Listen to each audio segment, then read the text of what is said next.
বাসে নড়ে উঠল লাগেজ, খুলতেই মিলল 2 বছরের শিশু। নিউজিল্যান্ডে নিয়মিত বিরতিতে ডিপোতে গিয়ে থামে একটি যাত্রীবাহী বাস। হঠাৎ বাসের চালক খেয়াল করলেন একটি লাগেজ নড়ছে। এতে তার সন্দেহ হলে লাগেজটি খুলে এর ভেতর 2 বছর বয়সী এক শিশুকে দেখতে পান তিনি। দেশটির কাইওয়াকা শহরের একটি বাসে ঘটনা ঘটে।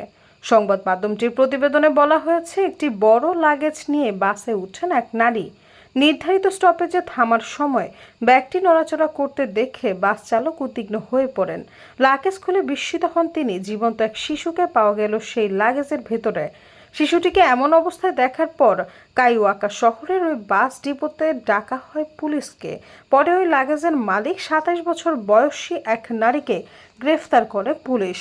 গোয়েন্দা ইন্সপেক্টর সাইমন হ্যারিসন বলেছেন, ওই নারীকে শিশুর প্রতি অমানবিক আচরণ ও অবহেলার অভিযোগে অভিযুক্ত করা হয়েছে। তিনি বলেন, শিশুটির শরীর খুব গরম ছিল, তবে তার গায়ে আঘাতের কোনো চিহ্ন ছিল না। হাসপাতালে নিয়ে তার স্বাস্থ্য পরীক্ষা করা হয়েছে। সৈয়দা ফারিয়া, সমযোগ।